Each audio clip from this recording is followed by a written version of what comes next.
The Subaru Forester is one of the founding members of the ultra-popular compact SUV segment.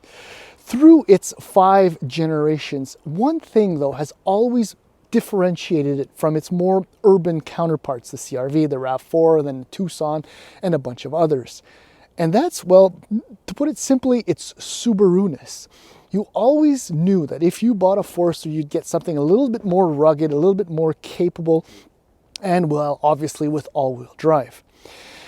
Now, something kind of happened throughout the generations. I mean, I fondly recall the first and second, and they were just absolutely fantastic. They were good-looking, compact, efficient, really reasonably reliable, and they really represented Subaru ruggedness, at least to my eyes. Then the third generation kind of arrived, and well, that kind of all went down the toilet. The Forester, along with the Impreza and a few other vehicles, they lost their edge, at least in my opinion, again. But Subaru kind of fixed all that. I have to mention, this is kind of silly, but a Baja just drove by. Anyhow, back to our regularly scheduled program. By the 4th generation, the Forester kind of came back into its own. And now, finally, I guess we can say finally, Subaru is taking advantage of the fact that the Forester is a Subaru and using some of, I mean, Fozzy fans have probably wanted this for 20 years, but an Outback-inspired version of the Forester. And here it is. This is the all-new 2022 Forester Wilderness, which for 2022 is a new trim added to the update to the 5th generation, which was introduced in 2019. There will be a test at the end of this video.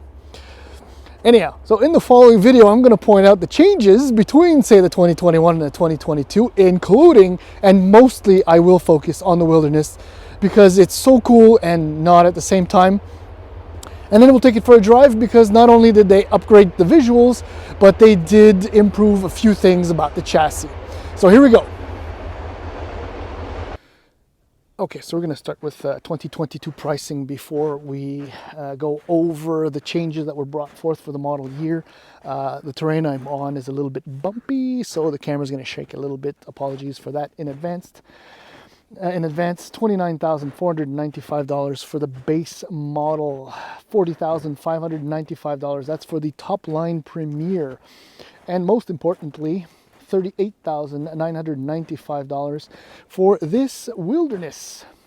Okay, so the changes for the 2022 model year, let's don't need to summarize because there aren't that many changes, but the rear bumper, the lower portion has been revised. Parts of the tailgate, the surround around the glass has also been changed. Depending on trim, some models have different covers for the B and C pillars, but the most notable changes are up front, where the headlights have been severely revised. Different grille, a different bumper, and I mean, obviously it's a matter of opinion, but it doesn't quite work for me. The headlights are a little bit overdone, the bumper is a little bit odd and a little exaggerated, and then there's this on the Wilderness, and somehow, and this is funny because it's in contrast to the Outback Wilderness, which looks smashingly good. Look, I mean, I don't mean to bash on this thing because I really, really like it. But there's something about the front end, the way it sticks out, and the long overhang. It kind of reminds me of a first generation Tucson. Maybe, anyway, I feel so terrible saying that, but I can't unsee that anymore. So let's move on and speak about the Wilderness specifically. Obviously, you have these 17-inch wheels that are unique to it, that are also wrapped in these Yokohama Geolandar all-terrain tires. The cladding is just all the more bigger for the Wilderness, as you would expect for a vehicle like this. There's a few other changes. The fog lights are a little bit different. And then there's the overall ride height. The ground clearance for the new Forester is 220 millimeters. So this has about 9 millimeters, in fact, exactly 9 millimeters more than the regular Forester. Overall height, mostly to do with the extra ground clearance because of the suspension, and the roof rack is about 20 millimeters taller overall than a regular Forester. I mean, from every other angle except from the front, The redesign is actually really, really good.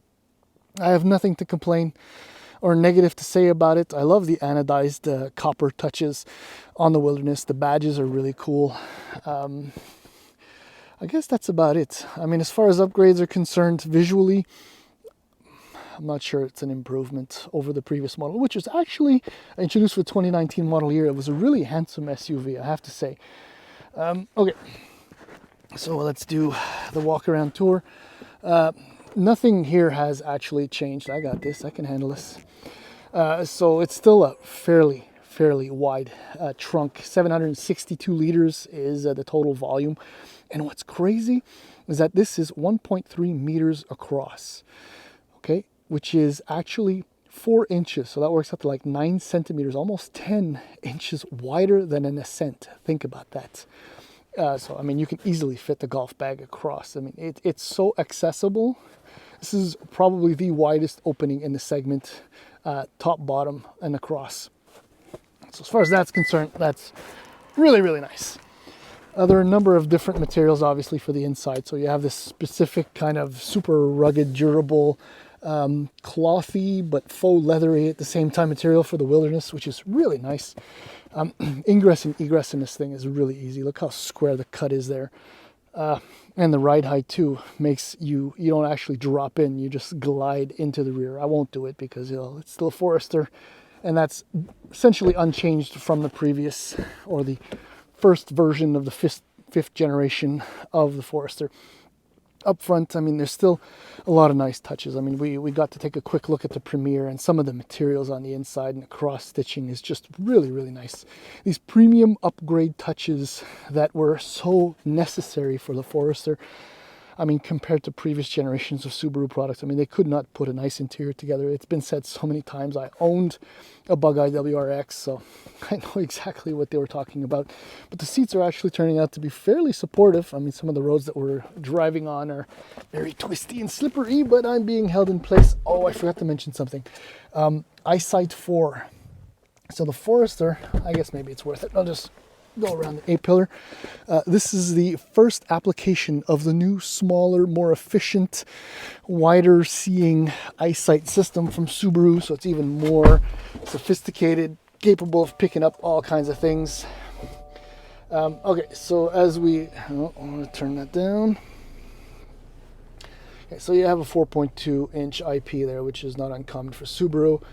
This is very, very common for Subaru products. It's a 6.3 inch just display for your drive modes and various other informations.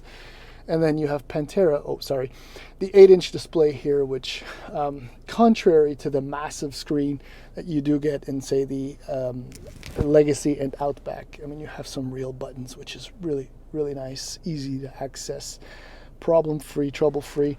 This is your X mode button with the dual modes. A cool thing about this, actually, I'll mention it in a few moments when I'm driving around. These are so old school, but I love them. They function so well. As always, visibility inside the Forester is just exemplary. I mean, if all vehicles had forward visibility like the Subaru, we wouldn't need eyesight. Look at that. It's just fantastic. And so that's about it visually. I mean, yeah, the Wilderness, again, see these anodized copper touches on the inside, and you have this branded on the headrest, which is kind of a neat touch. And the drive, well, it's just as good as ever with the same little annoyance. But that's it. Here we go.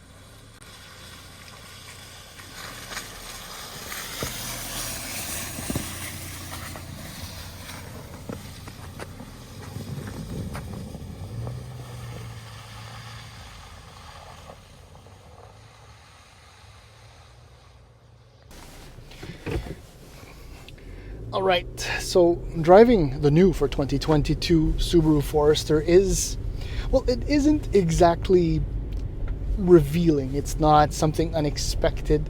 The Subaru Forester has long been one of the smoothest riding compact SUVs in the segment, and whatever Subaru did to the chassis, to the suspension for the 2022 model year, actually improved on that.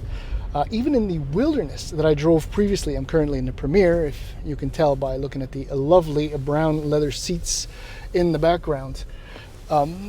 Whatever it is they did has just improved ride quality, refinement. It's just unbelievably comfortable in here. I mean, surprising for a vehicle in this segment and in this at this price point. The only difference, say, between this Premier and, say, the Wilderness and all the other vehicles is that the Premier is about 9 millimeters exactly taller, or with more ground clearance. So you're looking at, this has about 8.5 inches of ground clearance, whereas the Wilderness has 9. Otherwise, it's same old, but it's good same old. And the Forester, when it was introduced, the 5th generation for 2019, it was built upon Subaru's excellent global platform, which obviously continues here, meaning that as far as powertrain options are concerned, well, we still have the naturally aspirated 2.5 liter boxer 4-cylinder engine. Still produces 182 horsepower, 176 pound-feet of torque at 4,400 RPM. Subaru's symmetrical all-wheel drive and lineartronic continuously variable transmission are obviously and also included across the board.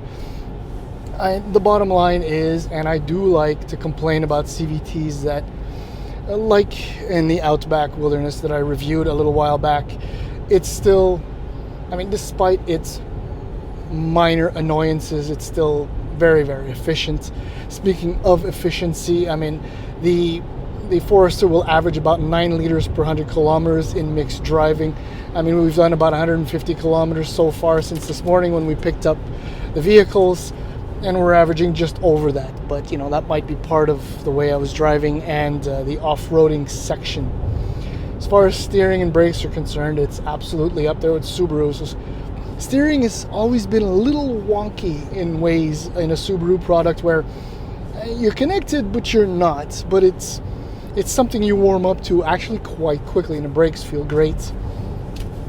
I mean, as you can see, I'm doing about 100 kilometers an hour at the moment, and it's still surprisingly quiet in here. And I am on Bridgestone Blizzak winter tires, and the surface is wet, so there are, you know, stuff going on in the wheel wells that normally you wouldn't get, say, in the middle of summer.